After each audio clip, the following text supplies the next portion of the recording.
मना और धीरे सब कुछ हो, माली सींचे 100 घड़ा और समय आने पर फल हो। जैसे पौधे लगाते थे बाग में, उसी से आपको समझाना चाहते हैं परमेश्वर कबीर जी कि हे मन, अब धीरे धीरे सारे काम होंगे। जैसे एक माली पौधा लगाता है, छोटा सा पौधा होता आम का, उसमें सैकड़ों घड़े पानी के डालता है, यानी 10 वर्ष 5 वर्ष, आजकल थोड़े जल्दी हो जाते हैं, 4-5 वर्ष लगा लो, तो पहले 10 वर्ष, लगभग 10-12 वर्ष के बाद आम का फल, पेड़ बड़ा होता था और फिर फल से लदपद हो जाता था, इतना फल लगता था, आप भी खा लेते थे, अचार भी डाल लेते थे, पड़ोसी भी, साथ वाले भी, मोहल्ले वाले भी तोड़ ले जाते थे, रिश्तेदारों में कभी रखा करते गठड़ी बांध के, तो भी समाप्त नहीं होते।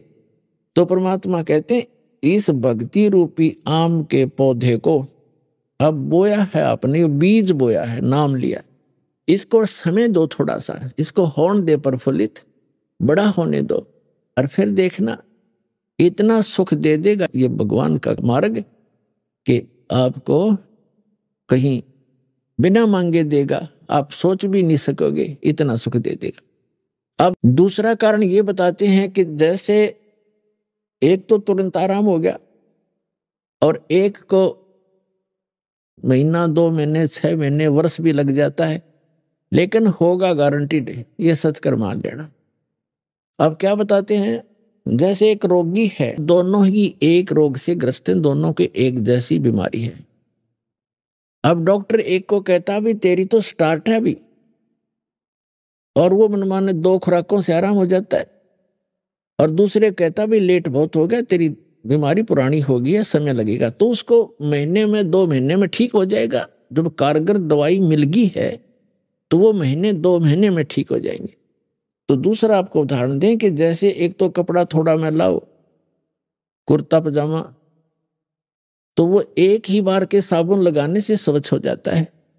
एक ज्यादा मैला हो गया हो तो उसको 2 बार भी, 3 बार भी लाना पड़ जा, और जब जाकर ड्राई क्लीन भी करनी पड़ जाती है, तब जाकर स्वच्छ होगा। तो हमने युगों युगों से अपने अंतःकरण को मैला मलिन कर रखा है, इसमें बहुत से संस्कार जमा हैं जो वहीं से अंकुरित होते, और फिर ही भगवान की भक्ति मिली है। आपको ये साबुन और तेल मिला है सत साधना का, अब शुरुआत करे रहो। किसी का तो एक ही बार में ठीक हो जाएगा, किसी का फिर कुछ समय के उपरांत होगा अवश्य। और तीसरा कारण ये है कि क्या बताते हैं, सतगुरु के दरबार में कमी कहे की ना, हंसा मौज नहीं पावता तेरी चूक चाकरी मां। इस कबीर परमेश्वर के दरबार में, परमात्मा की शरण में किसी भी चीज की कमी नहीं। इस कबीर परमात्मा के शब्दकोश में, डिक्शनरी में इम्पॉसिबल वर्ड नहीं है, ये वो समर्थ परमात्मा है। कहते मासा घटे ना तिल बधे, विद ना लिखे जो लेख, और सच्चा सतगुरु मेट कर ऊपर मारे बेख। अब आपके जो भाग्य में, प्रारब्ध में, किस्मत में जो लिखा है उसको कोई नहीं समाप्त कर सकता, आपको भोगना ही पड़ेगा। कौन नहीं कर सकता, जैसे श्री ब्रह्मा जी, श्री विष्णु, श्री शिव जी, और ये ब्रह्म जिसको सरपुरुष कहते हैं, और परब्रह्म अक्षर पुरुष, ये भी आपके प्रारब्ध की, आपके लिखी किस्मत को मिटा नहीं सकता, प्रारब्ध को समाप्त नहीं कर सकता। सुख है तो सुख मिलेगा, दुख है तो दुख मिलेगा, और जैसे आप पुण्य पाप कर रहे हैं वो अलग से संग्रहित होते चले जाएंगे आपके, जैसा कर्म करोगे वैसा ही मिलेगा। और परम अक्षर ब्रह्म सत्य पुरुष कबीर भगवान की शरण में जब आप आ जाओगे, आपके इस पाप कर्मों का नाश कर दिया जाएगा, और शुभ शुभ शेष रह जाएंगे, और आगे शुभ प्रारंभ हो जाएंगे। अब जैसे पहले किसान को ये औषधि प्राप्त नहीं थी, अब औषधि का एक खोज हो गई है, डिस्कवरी हो गई है कि ऐसी औषधि डाल दी जाती है फसल में जो घास को खत्म कर देती है, पौधा सुरक्षित रह जाता है। तो वो औषधि विद्यमान तो थी, वो गुण तो, वो मटेरियल तो सारे ही पदार्थ थे, लेकिन वो बनाने वाला नहीं था। अब वो बनाने वाला मिल गया, वो बना ली। तो इस प्रकार परमेश्वर कबीर जी ने ये जड़ी बहुत पहले बनाकर रखी हुई थी और हमारे कबीरपंथी भी इसको नहीं समझ सके, जिस कारण से हम अभी तक वही कर्म फल ही भोगते रहे। तो अब दास को दे दी वह औषधि जो आपके पापों का नाश कर सकती है, क्योंकि कष्ट आते हैं वो पाप के कारण आते हैं और पाप नाश ही हो गया इस भक्ति से, फिर कष्ट कहां से आएंगे। जब कांटे से दुख होता है, फसल में कांटेदार झाड़ियां उग जाती थी और वो दवाई ने वो पहले ही खत्म कर दी, बस स्टार्ट से ही बड़ी थी वो भी गला दी जला दी, तो कांटे नहीं रहे, तो नुकसान हानि कहां से होगी, दर्द नहीं होगा। इसी प्रकार पुण्यात्माओं इस समर्थ की शरण में आने से कहते हैं कि सतगुरु के दरबार में कमी काहे की ना, और हंसा मौज नहीं पावता तेरी चूक चाकरी में।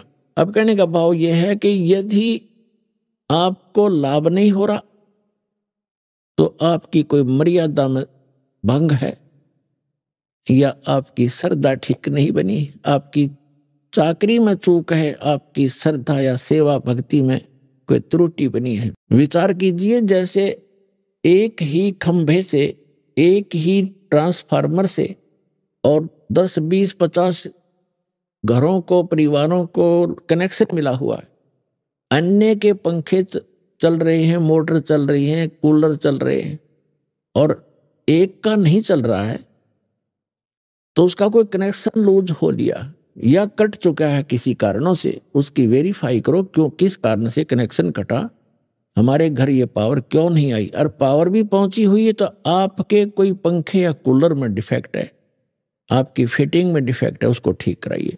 तो इसी प्रकार इस परमात्मा से उपदेश दीक्षा लेने के बाद आप जी मर्यादा जरूर अवश्य निभाएं। कबीर साहब कहते हैं, जब तक हंसा हमरी आना, काल लगे ना तेरा बाणा, पग पग पर यो तक तक मारे, काल अचानक बाना।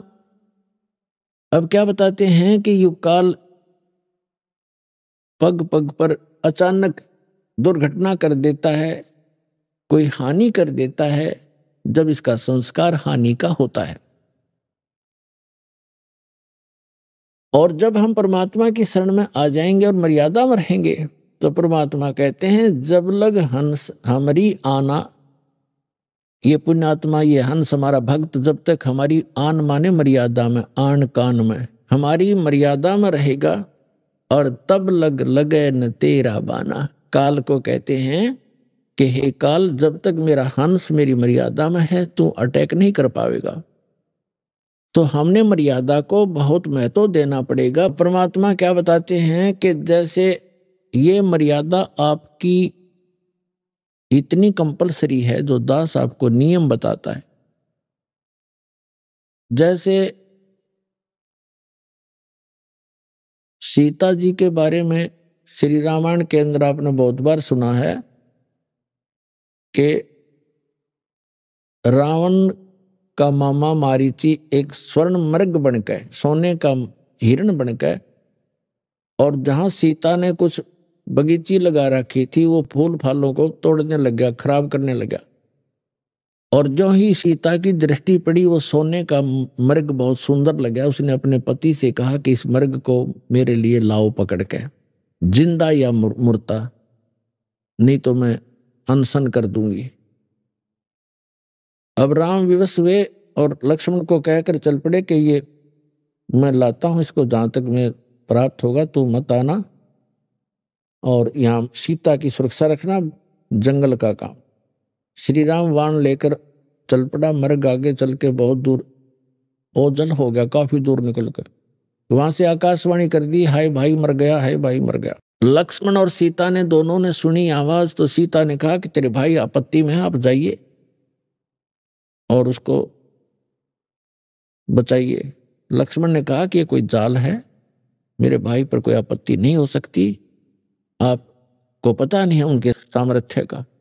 लेकिन वो नहीं मानी और उल्टी सुल्टी कुछ ऊट पटांग बातें कह दी। इससे दुखी होकर वो सूरवीर कहने लगा कि माता ठीक है, आज तक ये मन में दोष भी नहीं था, पर आपने गलत बात बोल दी, पर एक काम करना, हम ये एक मंत्र बोलकर रेखा खींच कर जाता हूं, इससे बाहर मत जाना।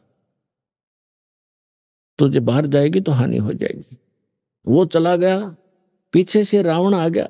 वो तो इंतजार थी कि ऐसे ऐसे बनेगी, उठा के लानी थी उसको, तो उसको पता नहीं था कि रखा ऐसी खींच रखी है। तो रावण आया साथ दो रूप बनाकर भिक्षा लेने के लिए। पहले उसने आवाज लगाई कि माई भिक्षा दो। सीता ने कहा जी यहाँ आकर ले जाओ झोंपड़ी के पास, कुटिया के पास।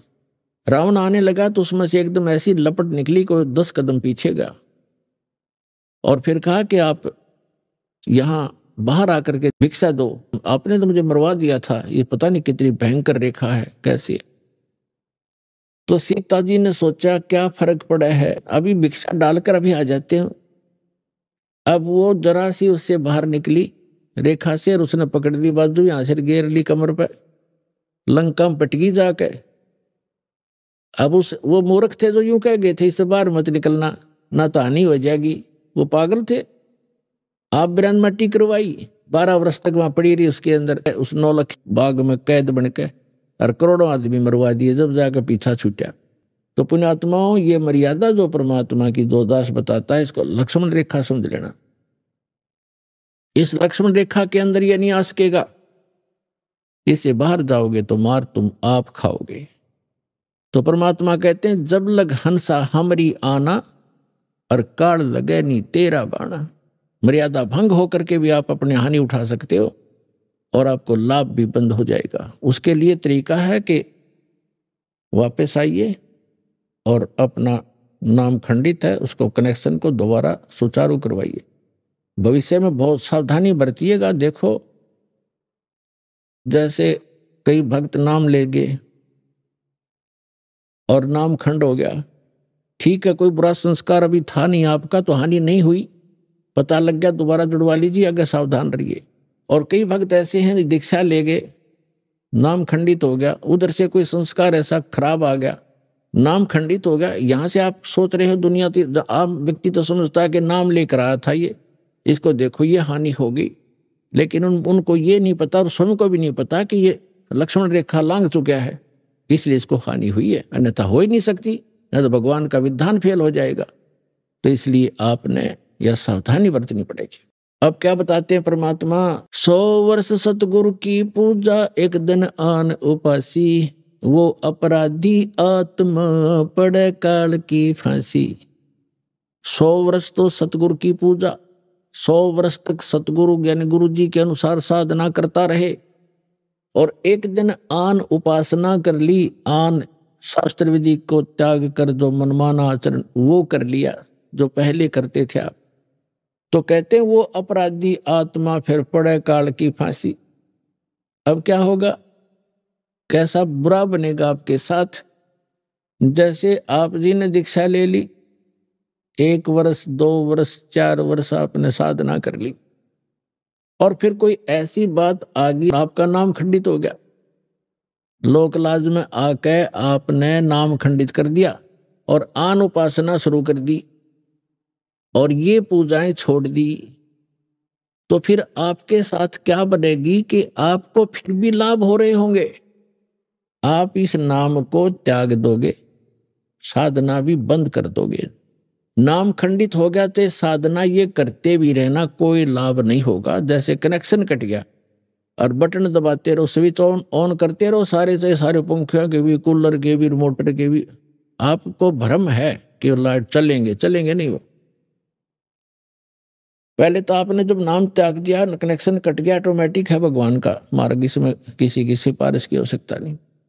तो आप ये सोच रहे हो कि मैं भक्ति भी कर रहा हूं और दूसरी भी सब शुरू कर दी और गुटी शूटी भी लानी शुरू कर दी और सब मर्यादाएं लांघ दी, तो और फिर भी हानि नहीं हो रही आपको, आपका और हौसला बुलंद होता चला जाएगा, दुर्भाग्य होगा आपका ही। वो कारण क्या होगा कि 2 वर्ष 4 वर्ष जो आपने विधिवत साधना करके जो पुण्य इकट्ठे कर लिए, वो आपके संग्रहित होंगे, आपकी बैटरी चार्ज होगी इन्वर्टर की, और आगे चार्जर खत्म हो गया, कनेक्शन रहा नहीं, लाइट आपके पास है नहीं, चार्जर काम कर नहीं रहा, तो उस समय भी आप अपने पंखे चल रहे हैं, ट्यूब जग रही है, कूलर भी चल रहा है और आपको नो प्रॉब्लम। और जिस समय वो पिछला संग्रह किए हुए पुण्य आपके समाप्त होंगे। जो 4 वर्ष 3 वर्ष 2 वर्ष 5 वर्ष भक्ति सत करी थी इस दास के से उपदेश प्राप्त करके, तो वो आपका संग्रह पुण्य चलते रहेंगे। और वो इतने भी चल सकते हैं कि आपको हो सकता है इस जीवन में भी कोई दुख ना हो, लेकिन आपका भविष्य अंधकार में होगा, बहुत भयंकर हानि होगी आपको यार। और फिर जब आपके पुण्य खत्म होंगे, वो बैटरी डिस्चार्ज होगी, डाउन हो जाएगी, उस समय देखना आपके ऊपर पहाड़ टूटेगा दुखों का ज्यों का त्यों। फिर वो कोई भी सब सुविधाएं समाप्त हो जाएंगी, क्योंकि आगे चार्जर आपका था नहीं। तो उसका भी फिर विकल्प है, फिर चार्जर लगवाना ही पड़ेगा, तभी वह बैटरी फिर संग्रह होगी, ना तो गया काम तय। ये दास बहुत पहले से कहता रहा है, जैसे क्योंकि पहले तो ज्ञान नहीं था, और शुरुआत से सन 1994 से दास दीक्षा देना प्रारंभ कर रखी है गुरुदेव के आदेशानुसार। और ये सन 2001 के आसपास 2001 को इस दास के को प्रेरणा हुई कि ये जो ज्ञान कबीर भगवान ने हमें दे रखा है सूक्ष्म वेद में, उससे तो दास पूरा परिपूर्ण था, आधारित था, उसी को लेकर आगे चल रहा था, वही गुरुदेव ने हमें बताया था। तो दास की एक तमन्ना थी, हार्दिक प्रार्थना थी भगवान से कि यदि आप वाला ज्ञान भगवान अगर हमारे हिंदू धर्म के या सभी धर्मों के सदग्रंथों में भी मिल जावे, तो आपके बच्चों तक आपका संदेशा पहुंचाने में दास को सुविधा हो जाएगी। अन्यथा ये मानेंगे नहीं, क्योंकि जब तक इनको सुख हो रहा है, जो अनुयायी बने थे 1994 से लेकर 2001 तक, वो वही बने थे जिनको सुख हो रहे थे, ऐसे ऐसे सुख हो रहे थे सोच भी नहीं सकते थे। और ये जरूरी नहीं होता कि हम जो सोचें भगवान सारी करे, क्योंकि बच्चा तो एक सर्प को भी पकड़ने की चेष्टा करता है, माँ बाप बॉडीगार्ड अंगरक्षक कोई भी गार्डियन है वो थोड़ा पकड़ने देगा, उसको उठा लेगा, उठाकर सुरक्षित ले जाएगा, कहीं ये डस ना ले। तो कुछ ऐसे हमारी डिमांड होती है जो भगवान नहीं करेगा आपको, जो आपको हानि करने वाली होंगी। जैसे मान ले किसी ने कोई बिजनेस शुरू करना है और आपकी पूरी टारगेट बन गया ये करूंगा, और भगवान आपको सहयोग नहीं दे पा रहा है, तो समझ जाना चाहिए कि इसमें आपको हानि होगी आगे चल के, और आप उसी से विमुख हो जाते हैं, मैंने ये काम किया सफल नहीं हुआ, वो सफल होने में आगे तुझे ज्यादा हानि हो जानी थी, इसलिए ना होने दिया उसने, तो वो छोड़ जाएगा नाम को। तो कहने का भाव ये था, ऐसे बहुत से चले गए जिनको 6 सुख दिया, और एक जिसने वो चाह रहा था और भगवान नहीं चाह रहा था उसको देना, वो नहीं दिया, तो वो 6 सुख बोल के उस एक दुख को लेकर चला गया। लेकिन 1 वर्ष 2 वर्ष 4 वर्ष जो उसने भक्ति की, दान किया, सेवा की, पाठ करवाया, वो तो संग्रहित हो गए। उसके बाद वो वहां से जाने के बाद वो काम तो चाहे उसका हुआ ना हुआ, पर और ठीक होते रहे। तो उसका दुर्भाग्य था, उसको ये महसूस नहीं हुआ कि तेरा कनेक्शन कट गया, और ये पुण्य जो संग्रह तू कर लिया, ये 1 वर्ष 2 वर्ष 4 वर्ष 10 वर्ष भी चल सकते हैं, लेकिन आगे क्या बनेगा ये ज्ञान नहीं था। अब ये दास देख रहा है जो 10-10 वर्ष 15-15 12-12 वर्ष हो गए नाम त्याग गए, जो 2-2 वर्ष 3-3 वर्ष 4-4 वर्ष साधना करके छोड़ गए, अब आ रहे हैं लुटपिट के दोबारा रोते हुए कि वही दुख फिर शुरू हो गए। और मैं प्रतिदिन कहा करता सत्संग में कि ऐसे दुख आवेंगे ये जो चले गए यहाँ से, अब रोते हुए आ रहे हैं, उनको वही दुख फिर प्रारंभ हो गए। तो पुण्यात्माओं, ये ज्ञान का होना प्रथम है। जैसे श्रीमद् भगवद गीता अध्याय नंबर 4 के श्लोक नंबर 33 में कहा कि अर्जुन, द्रव्य में यज्ञ से ये ज्ञान यज्ञ श्रेष्ठ है। द्रव्य में यज्ञ है, जैसे कहीं कंबल बांट दिए जो धन से धर्म होता है, कहीं पर भंडारा कर दिया कि तो हॉस्पिटल या धर्मशाला बनवा दी। कहते हैं इसकी अपेक्षा पहले तू ज्ञान समझ, ज्ञान यज्ञ श्रेष्ठ है। ज्ञान यज्ञ माने जैसे गीता अध्याय नंबर 4 के श्लोक नंबर 32 में कहा है कि अर्जुन, जो साधनाएं मैंने अभी आपको अध्याय नंबर 4 के श्लोक 25 से लेकर और 30 तक बताई हैं, ये सभी अपने अपने हिसाब से सभी साधनाएं करते हैं और अपनी अपनी साधनाओं को ये सभी पापनाशक जानते हैं। लेकिन सच्चिदानंद घन ब्रह्म ने अपने मुख से बोली वाणी वो तत्व ज्ञान है, उसको सूक्ष्म वेद कहते हैं हम संत भाषा में।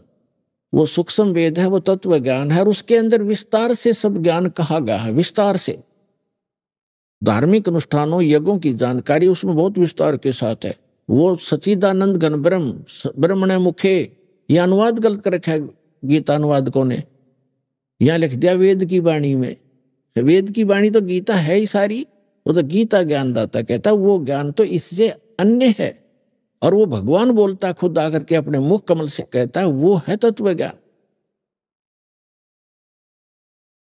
तो उसमें क्या कहा है कि सच्चिदानंद घन ब्रह्म की वाणी में, उसके मुख कमल से उतरित वाणी में, यानी कबीर वाणी में विस्तार से कहा गया, उसको तो तत्वदर्शी संतों को से समझ, वो तत्व ज्ञान है।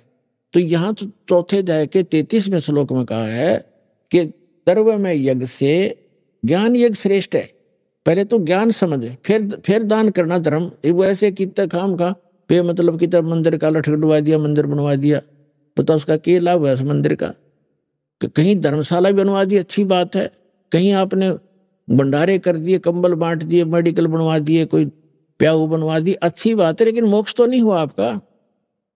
आप पहले तत्व ज्ञान सुनिए, फिर दीक्षा लीजिए संत से, फिर जैसे डॉक्टर बतावे वो उपचार चलेगा। डॉक्टर आपको जो परहेज बतावे वो भी आपने करने पड़ेंगे और पथ्य अपथ्य का आपने ध्यान रखना पड़ेगा, तब आपका उपचार होगा।